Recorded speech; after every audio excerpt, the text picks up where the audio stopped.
चक्षुरुन्मीलितं येन तस्मै श्रीगुरवे नमः।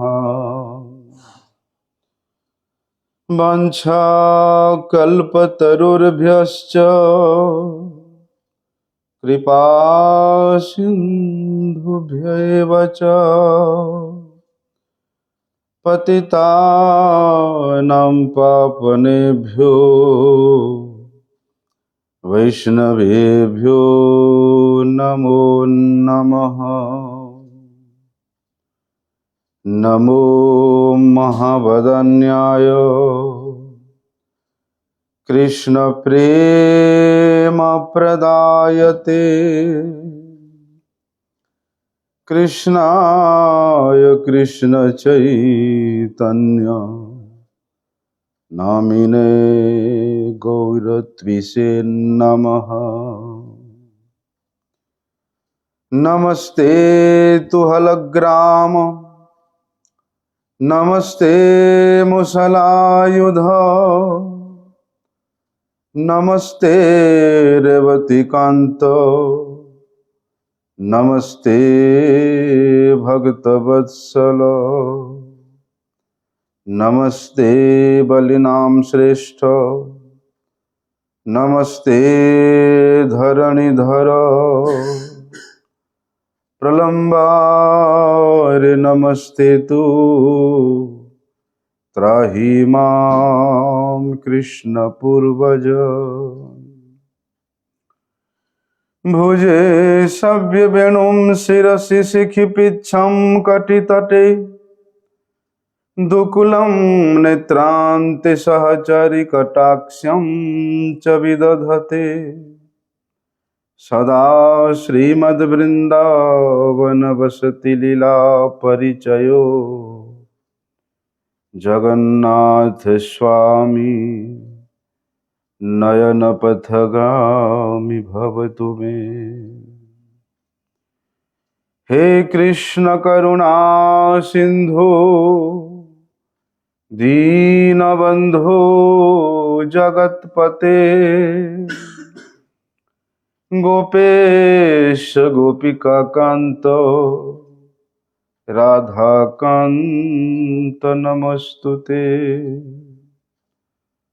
तप्त कांचन गौरांगी राधे वृंदावनेश्वरी वृषभानुसुते देवी प्रणमामि हरिप्रिये। वंदे नंदव्रजस्त्रीणां पादरेणुमवीक्ष्णशः यासां हरिर्कथोद्गीतं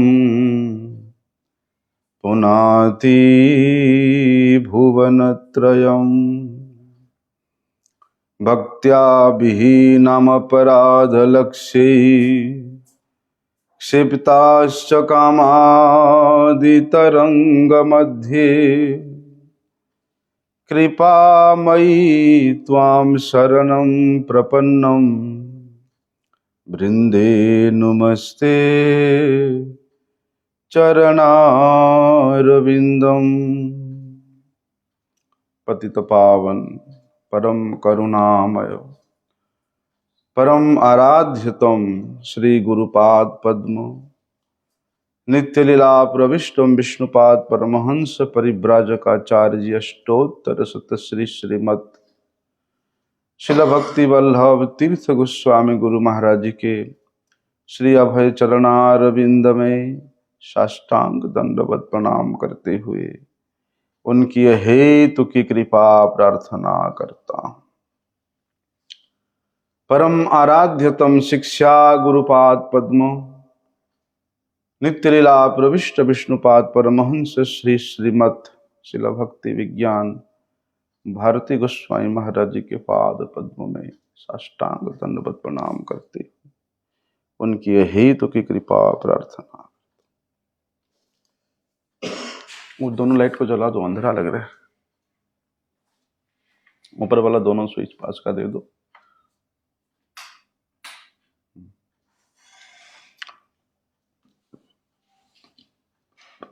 आज सभी वैष्णव समाज भगवान शिव जी का चतुर्दशी का व्रत मनाया। हरि भक्ति विलास में ऐसा वर्णन आता है, भगवान शिव जी, गोपेश्वर शिव जी जिस रस में हमेशा निमग्न रहते हैं, कौन सी रस में? कृष्ण प्रेम के रस में। इसलिए उनके इस विशेष तिथि में, चतुर्दशी, शिव चतुर्दशी के दिन में जो व्रत करता है, बल्कि शिव जी उनको प्रेम भक्ति प्रदान करते हैं। शिव जी के इस विशेष तिथि को व्रत करना वैष्णवों के लिए, जो वैष्णव है उसके लिए कंपलसरी है, क्योंकि वैष्णवों का लक्ष्य ही है कृष्ण प्रेम प्राप्त करना। और वैष्णवों में अग्रगण्य ठहरे भगवान भोलेनाथ जी। वे प्रसन्न ना हो तो हम लोग कभी भी वृंदावन के रस में प्रवेश करने का अधिकार हो ही नहीं सकता है।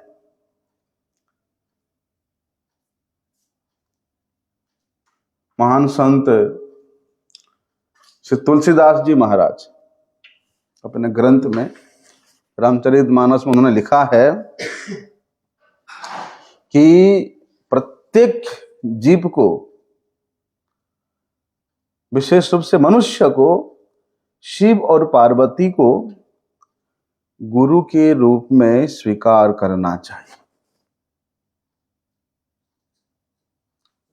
गुरु के रूप में उनको स्वीकार करना चाहिए। क्यों? क्योंकि भगवान शिव ही हमें भगवान श्री राम के चरण कमलों में प्रीति प्रदान कर सकते हैं। वे श्री राम जी के प्रेम में, श्री कृष्ण के प्रेम में सर्वथा मस्त रहते हैं। इसलिए वे ही भक्ति राज्य के प्रथम गुरु है। और बोलते हैं, जो लोग भगवान शिव जी को स्वतंत्र ईश्वर के रूप में आराधना करते हैं, वे असुर हैं, वे बकासुर के समान है। क्योंकि असुर लोग क्या करते हैं? स्वतंत्र रूप से आराधना करके, बल्कि उन भगवान के शक्ति को लेकर के, उन शिव जी के शक्ति को लेकर के अपना इंद्रिय तुष्टि करना चाहते हैं, और दूसरा कोई उद्देश्य नहीं। असुर लोगों का भले ही जितना तपस्या है, शिव जी को प्रसन्न करे, ब्रह्मा जी को प्रसन्न करे, और किसी देव देवी को प्रसन्न करे, कि तपस्या करके उनके शक्ति को लेकर के उसी से दूसरे का अहित करेंगे, अपना इंद्रिय तर्पण करेंगे। लेकिन भगवान शिव जी ठहरे श्री कृष्ण के अत्यंत प्रिय, और प्रियत्व इतना अधिक है कि दोनों में एक प्रकार से अभिन्नता ही मान लो, अभिन्न है, इतना प्रेम है आपस में। इसलिए शिव जी का हमेशा अति उच्च रूप से उनका सम्मान करना चाहिए, आदर करना चाहिए।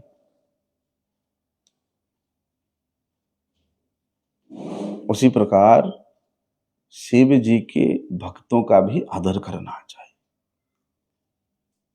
शिव जी का आदर इसलिए करना है कि वे भगवान श्री कृष्ण के सर्वोत्तम भक्त है, वे सबसे श्रेष्ठ वैष्णव है।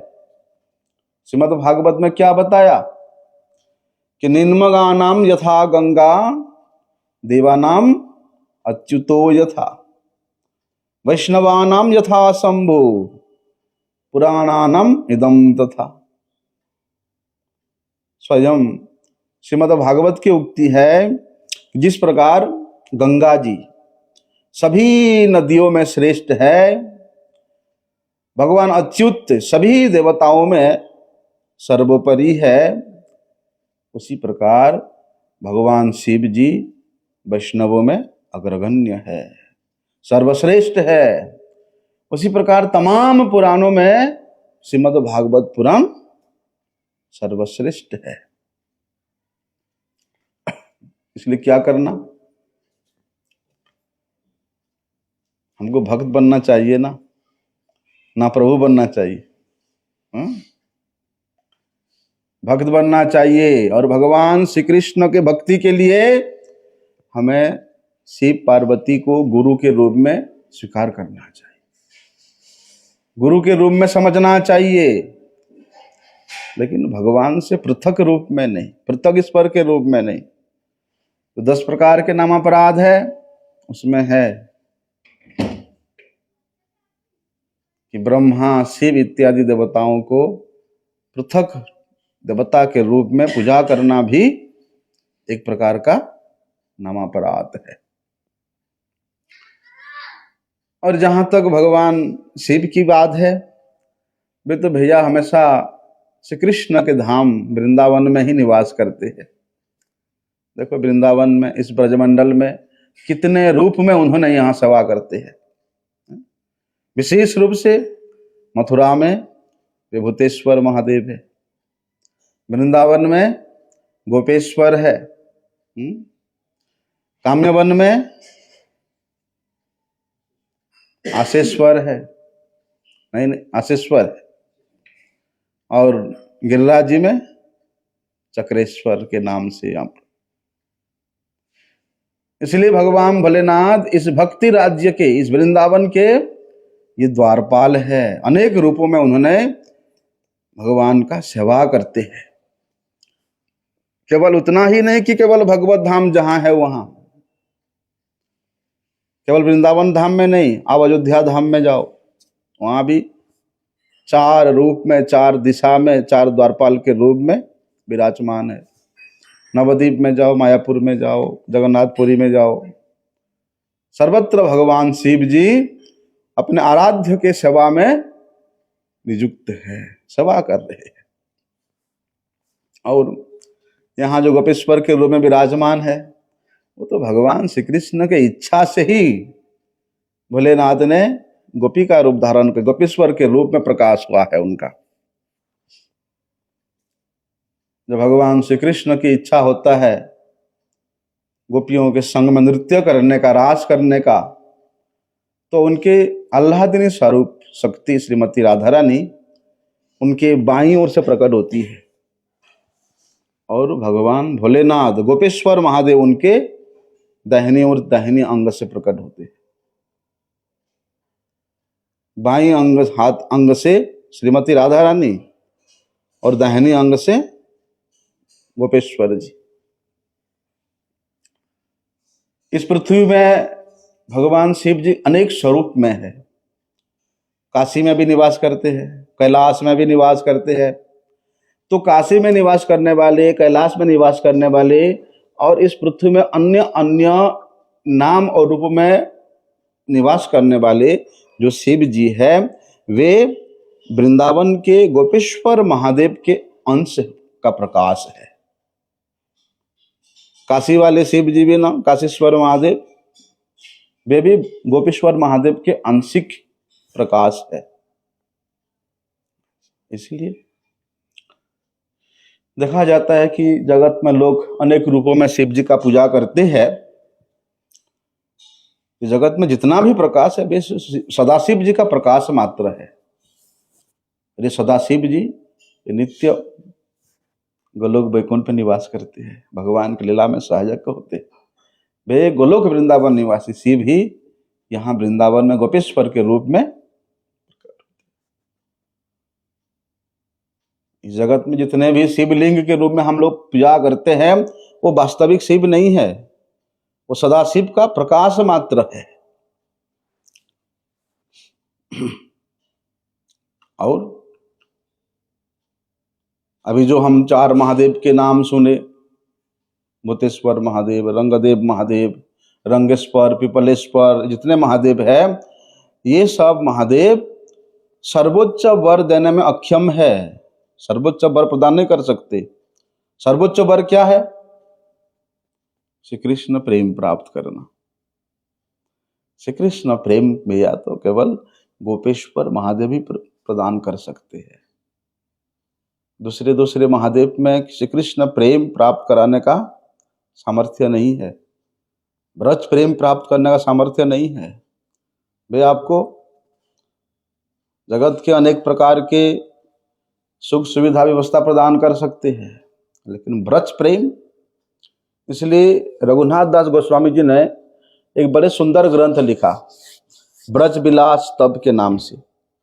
उसमें उन्होंने लिखा है कि मुदा गोपेन्द्रस्य आत्मज भुज परिस्वंग निधये स्फुरद गोपी वृंद रिजम्य भगवतम प्रणयिभिः भजत भी तैर्भक्त्या शवम अभिलाषितम प्राप्तम अचिराद यमी तिरे गोपीश्वरम अनुदिनम तम कीलम भजे। बोलते यमी तिरे गोपेश्वरम अनुदिनम। यमी तिरे मतलब यमुना के तट पर जो गोपेश्वर महादेव जी विराजमान है, मैं उनका नित्य प्रति स्तव करता हूँ, स्तुति करता हूँ, दर्शन करता हूँ। क्यों? क्योंकि मुदा गोविंद्रस्य आत्मज भुज परिस्वंग निधये। बोलते ब्रजांगनाएं, ब्रज गोपिकाएं, बोलते इन्हीं गोपीश्वर को प्रसन्न करके उनके जो मनोवांछित फल है, क्या है? गोपेन्द्रस्य आत्मज कौन है? नंद महाराज के आत्मज नंद नंदन श्री कृष्ण को आलिंगन करने रूपी अमूल्य निधि को प्राप्त किए थे। इसलिए भजत भी तेरी भक्त्या स्वम अभिलाषितम प्राप्तम अचिरात। गोपीश्वर जी के शरण में जाने के पश्चात उनको उनके अभिलषित वस्तु श्री कृष्ण को आलिंगन करने का जो अनंत काल से इच्छा था, अर्थात रासलीला में ब्रज रस प्राप्त करने का जो इच्छा था, वो प्राप्त हुआ है। इसलिए भगवान भोलेनाथ जी अपनी वास्तविक रूप में, शुद्ध रूप में वे नित्य गोपेश्वर महादेव है। फिर भी उन्होंने भगवान के वृंदावन में जो मधुर नरबत लीला हुआ, उस लीला में उन्होंने गोपीश्वर बनने का अभिनय मात्र किया। स्वरूप से वो नित्य गोपीश्वर है। यहाँ हम लोग सुनते हैं ना कि भगवान गोपी, यहाँ शिव जी गोपी बनना चाहते थे। क्यों? कि उनको भगवान के रासलीला दर्शन करना था। ये तो अभिनय किया उन्होंने। स्वरूप से नित्य वो गोपेश्वर है, लेकिन अपने आप कैसे बनेंगे? जो पूर्णमासी देवी है, जोगमाया देवी, बोलते उनको प्रसन्न करने के लिए भगवान भोलेनाथ बड़े कड़ी तपस्या किया भैया। और जब पूर्णमासी देवी प्रकट हुई प्रसन्न होकर के, तो भोले बाबा कहते हैं, देवी हमारा इच्छा है कि हमको आप गोपी शरीर बना दीजिए। पूर्णमासी देवी बोलती है, आप तो भोले बाबा है, इतने लंबी लंबी जटाएं हैं, गले में आपके सर्प का आभूषण है, और आप श्मशान में रहने वाले हैं, और गोपीन धारण करने वाले हैं, आपको गोपी शरीर कैसे प्राप्त कराऊं? भोले बाबा उनके चरण पकड़ लिए, नहीं माते, आप कृपा नहीं करना, आप चाहने से क्या नहीं हो सकता है, आपके अधिकार है, इसलिए आप हमें गोपी शरीर प्रदान कीजिए। तो पूर्णमासी देवी भोले बाबा को लेके गए वहां जो ब्रह्मकुंड है, ब्रह्मकुंड में डुबकी लगा करके ऐसे उठाए तो भोले बाबा एक सुंदर किशोरी के रूप में गोपी का शरीर प्राप्त हो गया। उसके बाद भोले बाबा पहुंच गए वहां बंसीवट पे, जहां रासलीला होता है। एक कुंज में छिप करके वो भगवान के रासलीला का दर्शन करने लगे। लेकिन दूसरे दूसरे दिन रासलीला में जितना आनंद होता है, आज ना तो श्री कृष्ण को ना गोपियों को उस ऐसा आनंद हो रहा है। तो उन्होंने सोचा कोई ना कोई जो विजातीय गोपी है जरूर यहाँ रासमंडल में प्रवेश किया है, नहीं तो ऐसा कभी हुआ नहीं। अब गोपियां खोजने लगे कौन सा कुंज में छुपा हुआ है कौन। देखो भैया, खोजते खोजते देखते कि एक कुंज में पेड़ के नीचे में एक नई नवेली गोपी बैठी हुई है। पकड़ के लाए, भैया तुम कौन हो, क्या नाम है तुम्हारा, तुम्हारे मैया बाबा का नाम कौन है, तुम्हारे पति का नाम क्या है, तुम्हारे सास ससुर का घर कहाँ पर है, बताओ। अब भैया क्या करे, योग माया देवी ने तो शिव जी को गोपी का देह, गोपी का स्वरूप तो प्रदान कर दिया था, लेकिन जो गोपी का अभिमान है वो नहीं प्रदान किया था। भले वह सोचते हैं अरे मैं तो पुरुष हूं, मेरा पति कौन, मेरा सास ससुर कहाँ होंगे, हैं? इसलिए भी अपने सिर को ऐसे खुजलाने लगे, क्या कहूं इनको, मुझे ऐसे ऐसे पूछ रहे हैं, सिर खुजलाने लगते हैं। अब भोलेनाथ जी भैया कोई उत्तर नहीं दे पाए। तब गोपियों ने समझ गए कि ये पक्का कोई विजातीय है। पकड़े और बुरी तरह से पिटाई कर दिया, इतना मारा कि भोले बाबा के गाल सूज गए। भैया रोते रोते भोले बाबा बोलते, हे जोग माये माते, बचा लो मुझे, बचा लो, मैं और वृंदावन में नहीं आऊंगा, आऊंगा भी तो कभी भी रासलीला में नहीं आऊंगा, रासलीला में सम्मिलित होने में कभी दुस्साहस करूंगा ही नहीं। अब भैया पूर्णमासी देवी वहां प्रकट हो गई, गोपियों से बोलती है कि अरे मत मारो, ये तो शिव जी है, भोले बाबा है, मेरी कृपा पात्री है, इसलिए इसको मत मारो। पूर्णमासी की देवी की बात को सभी ब्रजवासी, सभी गोपीगण मानते थे। वे जो निर्णय लेती थी वो सर्वश्रेष्ठ निर्णय होता था, इसलिए गोपियों ने मारना बंद कर दिया। और पूर्णमासी देवी के कहने पर गोपियों ने शिव जी को गोपी के रूप में स्वीकार भी किया, और श्री कृष्ण ने उनको नाम भी दिया, क्या, गोपेश्वर नाम दिया। गोपेश्वर का अर्थ क्या है कि गोपियां जिनके ईश्वर है, अर्थात शिव जी यहां गोपेश्वर के रूप में है। किसकी आराधना करते, गोपियों का आराधना करते हैं, गोपियों का भजन करते हैं। उन्हीं गोपियों की कृपा से उनको गोपी भाव प्राप्त हुआ, गोपी अभिमान प्राप्त हुआ। तो भगवान श्री कृष्ण की कृपा से उनको उस रासलीला, रास मंडल का द्वारपाल के रूप में अधिकार प्राप्त हुआ। इसलिए गोपेश्वर के अनुमति के बिना कोई भी उस रासलीला में नहीं प्रवेश कर सकता है। भगवान श्री चैतन्य महाप्रभु, उनका प्रिय परिकर ठहरे सनातन गोस्वामी, बड़े विरक्त महात्मा वैष्णव संत, वृंदावन में यहाँ मदन मोहन मंदिर के निकट, मदन मोहन टीला बोलते हैं, जमुना जी किनारे, वहाँ भी निवास करते थे।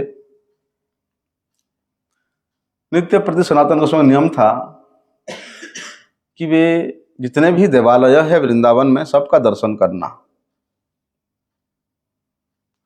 और साथ में गोपेश्वर महादेव जी का दर्शन करके आना।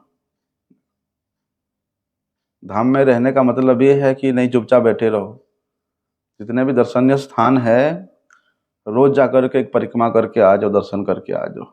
ऐसा हमारे आचार्यों ने स्वयं आचरण किया। देखो सनातन गोस्वामी वृंदावन में रहते थे, वे नित्य प्रति वहां से 30 किलोमीटर दूर गिरिराज जी आकर परिक्रमा दे करके जाते थे। वहां से पैदल आना, यहाँ परिक्रमा करना। अभी तो 21 किलोमीटर हो गया, 500 साल पहले तो भैया ये परिक्रमा और विशाल था। ये जो आपके ये गांव है ना, इधर जो है, वो भी परिक्रमा के अंदर आता था। अभी ये 150-200 साल पहले 21 किलोमीटर वाला परिक्रमा हो गया, उससे पहले बहुत बड़ा परिक्रमा था। उतना दूर से आकर के रोज परिक्रमा करके जाना कोई छोटी बात है, ये उनका नित्य नियम था। तो एक समय इतना वृद्धावस्था हो गया कि रोज रोज ऐसे सारे मंदिरों को जाना, दर्शन करना, परिक्रमा करना उनके लिए असंभव सा हो गया।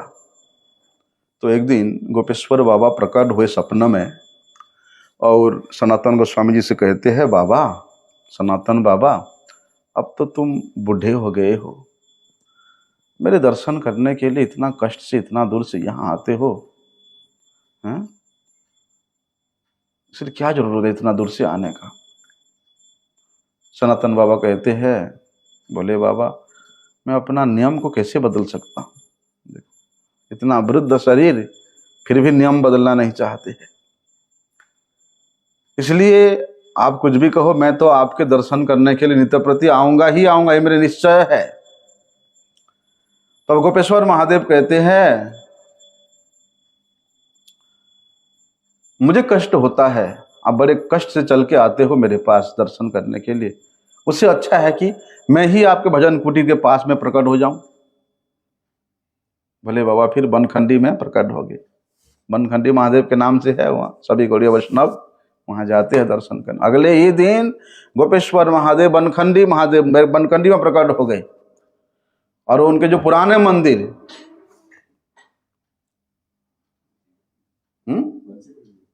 ना सनातन गोस्वामी भजन कुटीर है उसके निकट था।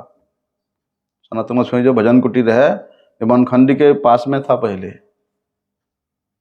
ऐसा बाद में उनका समाधि वो मदन मोहन टीला में हुआ।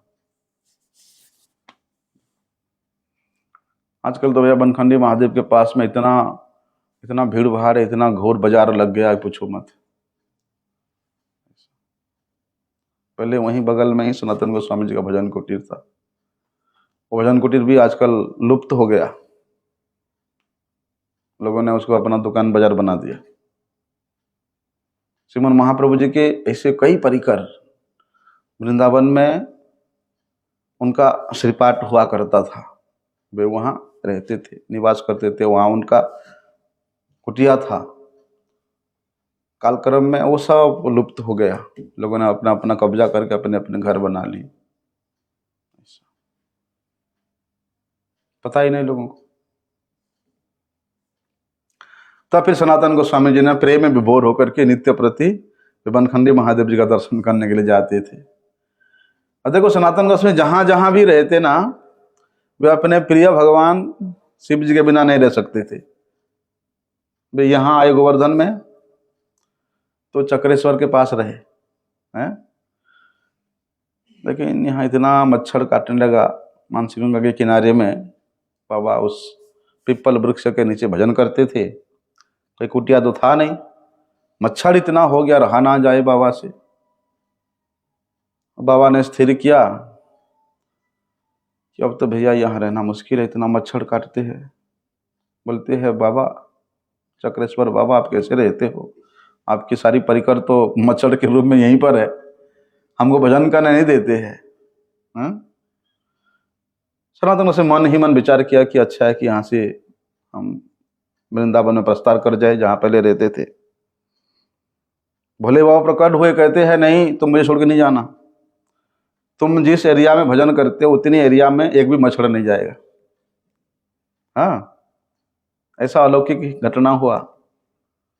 इसके बाद कितने साल तक सनातन गोस्वामी यहाँ रहे, एक भी मच्छर उतने एरिया में नहीं जाए जहां तक वो रहते थे।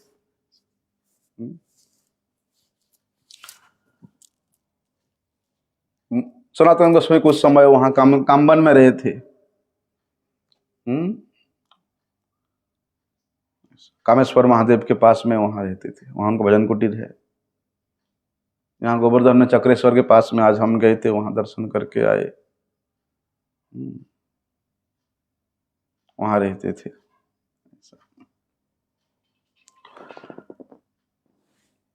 जब इंद्र का कोप हुआ था ब्रजवासियों के प्रति, क्यों कोप हुआ था? भगवान श्री कृष्ण के कहने पर ब्रजवासियों ने इंद्र का पूजा बंद करके गोवर्धन का पूजा किया। तब इंद्र ने प्रण लिया था कि भैया अब हम सांबर तक मेघों को बुला करके इस ब्रज को तहस नहस कर देंगे। और हमारा आप पूजा बंद करके इंद्र ने गिरिराज जी का पूजा किया।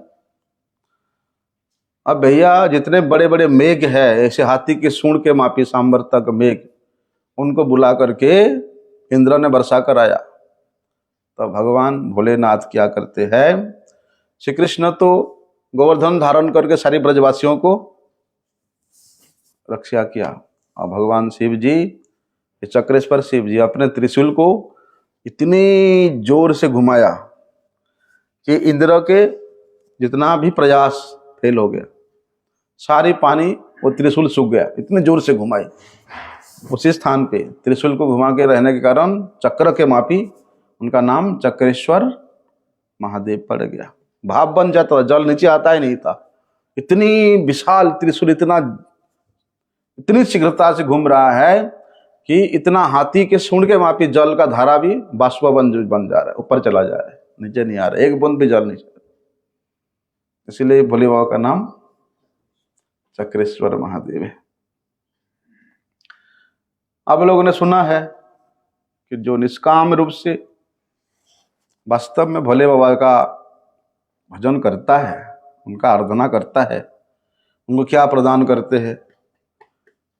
आज से प्राय 450 साल पहले जब सनातन गोस्वामी यहाँ वृंदावन में भजन करते थे, तब काशी का एक ब्राह्मण, गरीब ब्राह्मण था, लेकिन शिव जी का बड़े परम भक्त था। वो ब्राह्मण का एक कन्या थी। ब्राह्मण सोचता था कि कन्या का विवाह हो जाता तो हम भैया फ्री हो जाते, भगवान के सेवा पूजा में लग जाते।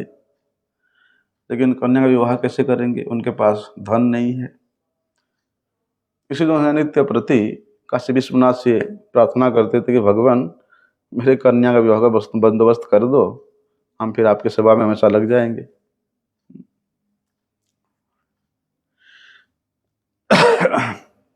देखो, वे ब्राह्मण एक सत चरित्र निष्ठ ब्राह्मण था, और ऐसा दैन्योक्ति उसको देख करके भगवान भोलेनाथ, वैसे भी तो आशुतोष है, प्रसन्न हो गए और उस ब्राह्मण का मंगल चिंता करने लगे। रात्रि काल में काशी विश्वनाथ वे ब्राह्मण के सपने में प्रकट होकर आदेश देते हैं कि ब्राह्मण तुम वृंदावन जाओ, यहाँ से काशी से वृंदावन जाओ, और वहाँ यमुना के तट पर कालिया हलद के पास में एक टीला है। उस टीला के पास निकट में सनातन गोस्वामी नाम के एक बाबा वे भजन करते हैं, तुम उनके जाकर के मिलो, वे तुम्हारे मन के जितना भी इच्छाएं हैं सब पूरी कर देंगे। बोले वो आप अंतर्ध्यान हो जाते हैं। ब्राह्मण भगवान शिव जी का आदेश प्राप्त करके दूसरे दिन सुबह सुबह वृंदावन की ओर चल पड़े।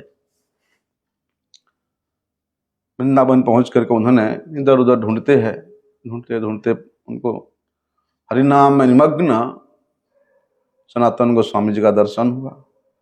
साष्टांग दंडवत प्रणाम करके उनको आने का कारण बताया कि भगवान काशेश्वर महादेव भोलेनाथ का क्या आदेश है, उनको सुनाया।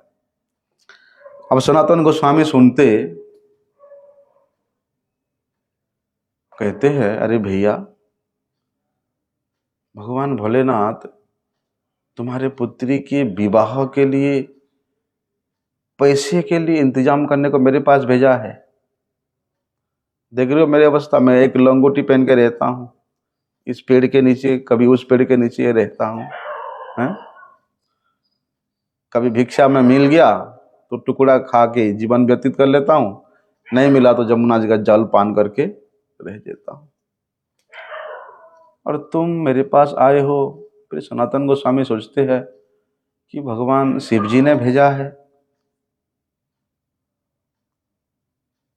वो तो प्रधानमंत्री थे पहले, बंगाल के राजा के प्रधानमंत्री थे। वे ब्राह्मण से कहते हैं कि हम जब प्रधानमंत्री था तब तो हम सहायता कर सकता था, परंतु अब तो हम बिल्कुल कंगाल है, कैसे मैं इसका सहायता करूं। लेकिन फिर चिंता करते हैं कि शिव जी ने भेजा है तो कुछ ना कुछ है।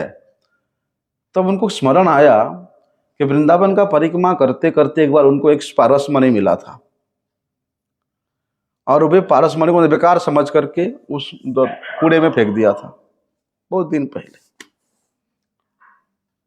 वो ब्राह्मण को कहते हैं कि देखो ऐसा एक पारसमणि मुझे मिला था परिक्रमा करते करते, और उसको मैं मूल्यवान समय वहां फेंक दिया था, देखो कूड़े में मिलेगा तो तुम उठा लो। और पारसमणि का नाम सुनते ही तो भैया ब्राह्मण का मन एकदम आनंद से भर गया। ब्राह्मण ने देर नहीं किया, उस कूड़े में जाकर के उसको खोजना प्रारंभ किया। थोड़ी ही देर में उसके हाथ में वो पारसमणि मिल गया। मिलते ही साथ साथ जो है परीक्षा लेने के लिए उसको लोहे में स्पर्श करते हैं। लोहे में स्पर्श करते सोने बन गया। अब तो उस ब्राह्मण का प्रसन्नता का ठिकाना नहीं है। भगवान शिव जी को धन्यवाद देने लगा। सनातन गोस्वामी जी को प्रणाम करके वे अपने घर की ओर चलने के लिए प्रस्थान किया। थोड़ी देर बाद चलने के उनकी अंतरात्मा से आवाज आया। उनका मन कहे, अरे मूर्ख, तो अपने आप ठगे गया है। सोचो, जिस वस्तु को पा करके तुम इतना फूल रहे हो, इतना प्रसन्न हो रहे हो, वो बाबा, सनातन बाबा उस वस्तु को, उस मणि को तुच्छ समझ करके फेंक दिया था। इसका मतलब इससे भी कितना अधिक कीमती वाला कोई वस्तु उनके पास होगा। पारसमणि से भी और अधिक मूल्यवान वस्तु होगा, तभी तो उसको ऐसे फेंक दिया कूड़े में। उस ब्राह्मण ने अपने अंतरात्मा की आवाज को सुना और गाल में हाथ देकर 2 मिनट तो बैठ गया। विचार किया कि जब बाबा दे रहे हैं तो मैं क्यों ना ले लूं। वापिस आया और सनातन मुझसे कहते, बाबा मैं जानता हूं कि आपके पास इस पारसमणि से भी और अधिक मूल्यवान कोई रत्न है, तभी तो आपने पारसमणि को ऐसे ही फेंक दिया था। भूल भी गए थे आपके पास है कि नहीं है। इसलिए भगवान मैं वही रत्न चाहता हूं, आप कृपा करके वो मुझे दे दो। अब सनातन गोस्वामी उस ब्राह्मण के बात को सुन करके मन मन में बड़े मुस्काते हैं, हंसते हैं। तो देखो शिव जी तुम्हारे हृदय में कैसी प्रेरणा दिया है, हैं? अरे शिव जी का ही इच्छा है, इसलिए तुम ये पारसमणि से भी और अधिक श्रेष्ठ धन प्राप्त करना चाहते हो, तो पहले ये मणि को तुमको शिव जी को, जमुना जी को भेंट चढ़ाना पड़ेगा। जाओ जमुना जी को भेंट चढ़ा के यमुना जी में स्नान करके आओ, तब जाकर के तुमको वो अनमोल वस्तु प्राप्त हो जाए।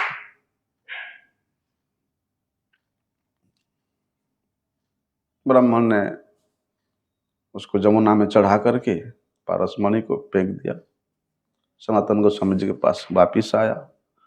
सनातन गोस्वामी कहते हैं कि संपूर्ण ब्रह्मांड में श्री कृष्ण प्रेम से बढ़कर और कोई धन नहीं है। इसलिए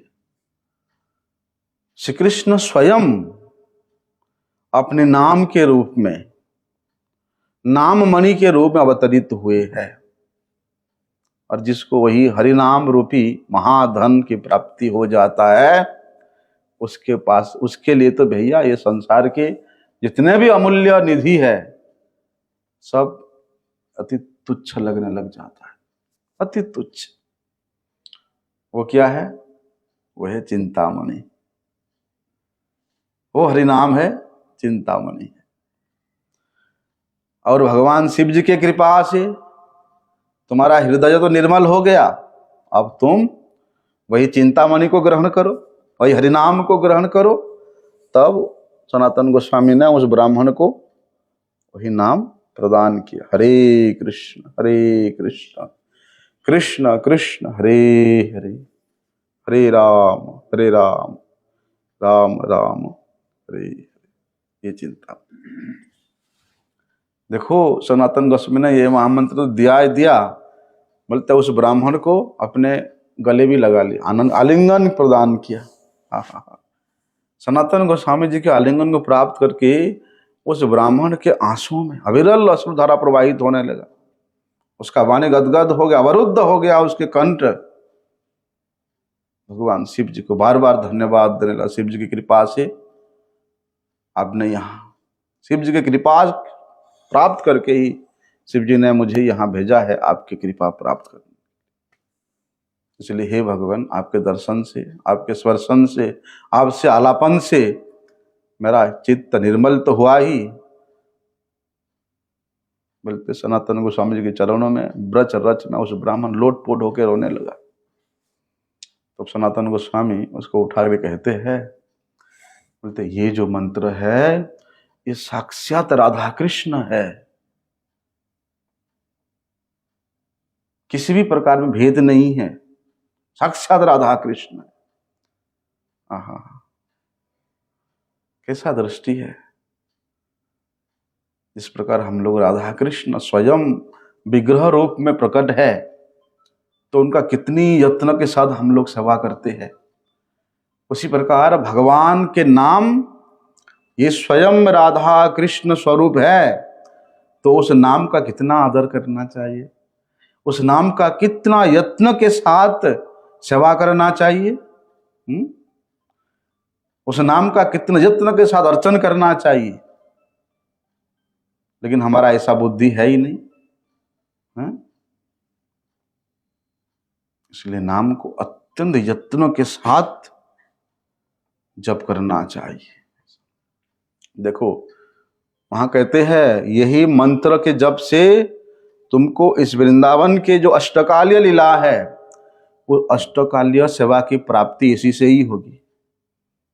इसलिए तुमको कहीं जाने की जरूरत नहीं है, तुम यहीं रह करके भजन करो। तुम्हारे पुत्र का विवाह का चिंता छोड़ दो, वो सब हो जाएगा। तुमने जैसा सोचा था उससे भी और अच्छा होगा। वो ब्राह्मण भैया वहीं पर सनातन गोस्वामी समीप रह करके उस मंत्र का आराधना करके हरिनाम रूपी चिंतामणि को प्राप्त करके राधा कृष्ण का परम भक्त बन गया और अपराकुर आनंद में निमग्न होकर के, देखो भगवान शिव जी की कृपा से उनको क्या प्राप्ति हुआ है? उस अमूल्य निधि की प्राप्ति है, कृष्ण प्रेम की प्राप्ति हुआ। इसलिए शिव जी के स्वरूप को, शिव जी के तत्व को समझे बिना बोलते शिव जी का आराधना नहीं हो सकता है। इसलिए जो लोग शिव जी को गुरु के रूप में स्वीकार करते हैं वास्तव में उनको ही शिव जी जो गुड़ तत्व है, गुड़ रहस्य है, भक्ति का विषय प्रदान करते हैं। और शिव जी का ये तत्व इतना गहरा है, इतना विस्तृत है, जब तक हम वैष्णवों के मुख से इसको श्रवण नहीं करेंगे तब तक हमारा समझ में आएगा नहीं। ये समझेंगे शिव जी जो है जैसे जगत के लोग जिन स्वरूपों का पूजा करते हैं, भस्म लगवाते हैं, भांग भोग लगाते हैं, कहीं कहीं तो भैया आमिष भी भोग लगा देते हैं, नशेड़ी समझ लेते हैं शिव जी को। लेकिन शिव जी का स्वरूप देखो कैसा है, साक्षात गोपेश्वर है।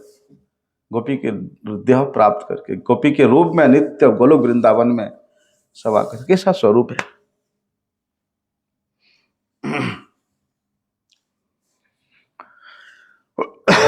लेकिन शिव जी इस जगत में एक साधक के रूप में प्रकट होते हैं। कैसा उनका साधना है कि शरीर में कोई महंगा वस्त्र नहीं, रहते कहाँ श्मशान पे, शरीर में चिता का भस्म लगाते हैं। क्या शिक्षा दे रहे हैं कि भैया ये शरीर तो एक ना एक दिन राग बन ही जाएगा, इसलिए सारा जीवन शरीर के सुख सुविधा के लिए जुटाने में मत गंवाओ। ये दुर्लभ मनुष्य जीवन केवल और केवल भगवत प्राप्ति के लिए मिला है। इसी का शिक्षा देने के लिए शिव जी ऐसा वैराग्य का आचरण करते हैं, शिक्षा देते हैं। लेकिन तामसिक व्यक्ति सोचते हैं अरे शिव जी तो भैया गांजा भांग ये सब नशा करते हैं। जो अज्ञानी लोग हैं, तामसिक लोग हैं, लेकिन शिव जी ऐसे लोगों के साथ छल करते हैं। उनके सामने वो अपना बाह्य वेश बना के रखा है। वास्तव में शिव जी सदा भगवान श्री कृष्ण की जो अष्टकालीय लीला है उसी का ही ध्यान करते रहते हैं। सदा उसी अष्टकालीय वृंदावनीय लीला में, लीला के आवेश में मग्न रहते हैं। और इसी में मग्न रहने की शिक्षा भी, नाम में मग्न रहने की शिक्षा भी शिव जी इस जगत के लोगों को प्रदान करते हैं। कुछ लोग क्या बोलते हैं, शिवो हम शिवो हम शिवो हम जब करते हुए, इसका मतलब अर्थ क्या कि मैं ही शिव हूं, है ना। शिवो हम कि मैं ही शिव हूं, कि साधन काल में अभी पूजक मैं हूं। लेकिन देखो शिव जी विचार करते हैं कि साधन काल में जो साधक है पार्वती देवी को माता के रूप में आराधना करते हैं, है ना, और सोचते हैं कि जब हमारा सिद्धि हो जाए क्या हम शिव हो जाएंगे, शिवो हम हो जाएंगे। साधन कर रहा है, साधन अवस्था में पार्वती माता को माता के रूप में आराधना कर रहा है, और जब सिद्धि प्राप्त करेगा तो बोलता है शिवो हम शिव बन जाएंगे, अर्थात पार्वती देवी उनकी पत्नी हो जाएगी। ऐसा ही हुआ ना, जो लोग इस प्रकार से कहते शिवो हम करते हैं। अरे तुम कभी शिव हो सकते हो? शिव जी ऐसे जो अधम व्यक्ति है, ऐसे अधम व्यक्ति के सिर को काट लेते हैं और उनके गले को माला बना करके, उनके मुंड को गला बना हमें गले में पहनते हैं। जो लोग शिवोम करते रहते हैं। शिवस्य दासो अहम करो, कि मैं भगवान भोलेनाथ के दास हूं। शिवो हम, अरे मैं स्वयं शिव हूं, गलत है। और शिव जी अपने संपूर्ण देह में सर्पों का आभूषण पहनते हैं। क्योंकि शिव जी के जो गुरु है कौन है? भगवान शंकरषण है।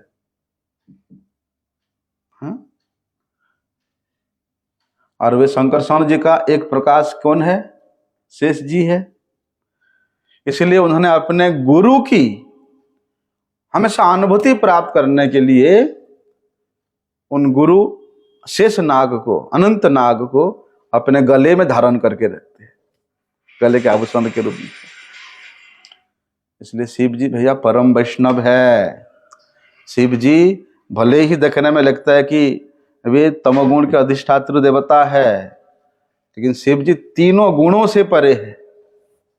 जब तक तीनों गुणों से परे नहीं होंगे तब तक वृंदावनियम रसकेली वार्ताम में प्रवेश नहीं हो सकता, उसका अनुभव नहीं हो सकता। और शिव जी हमेशा ऐसी वृंदावनियम रसकेली वार्ता में निमग्न रहने वाले हैं। तो कैसे हम कह सकते कि वे तामसिक गुण के अधिष्ठात्र देव है? परंतु ऐसा जो शिव जी का बाह्य वेश है दिखा करके संसार के जो तामसिक व्यक्ति है उनको वे आकर्षित करते हैं। जो तामसिक भावापन्न व्यक्ति है वो शिव जी के प्रति आकर्षित होकर के तामसिक मांग रखते हैं कि हमको ये मिल जाए, वो मिल जाए, ऐसे हो जाए, वो। लेकिन भगवान श्री कृष्ण भी ऐसे तामसिक लोगों को भले ही अपने आप आकर्षित करते हैं, लेकिन धीरे धीरे उनको भी श्री कृष्ण सभा में लगा देते हैं। इसलिए भैया मेरे विचार से तो प्रत्येक वैष्णव को जो श्री कृष्ण भजन करना चाहता है उससे पहले उनको शिव जी का आराधना करना चाहिए, शिव जी का भजन करना चाहिए। शिव जी कृपा करके ही, देखो हमारे गुरुदेव पहले शिव जी का आराधना करते थे। शिव जी के मंदिर में जाते थे, घंटे, बचपन में बाल्यकाल में घंटों बैठे रहते थे। शिव जी ने प्रेरणा दिया, तो उनके गुरुदेव से, हमारे परम गुरुदेव से उनका मिलन हुआ। शिव जी की प्रेरणा से वे भगवान के परम प्रेमिक, इसलिए बोलो श्री श्री गोपेश्वर महादेव महाराज की, श्री श्री कामेश्वर महादेव की, श्री श्री नंदीश्वर महादेव की, श्री श्री चक्रेश्वर महादेव की, श्री श्री लोकनाथ महादेव की, श्री श्री पार्वती पतये हर हर महादेव, भोले शंकर की जय। वंशाकल्पतरुभ्यश्च कृपा सिंधुभ्यैव च पतितानं पावनेभ्यो वैष्णवेभ्यो नमो नमः।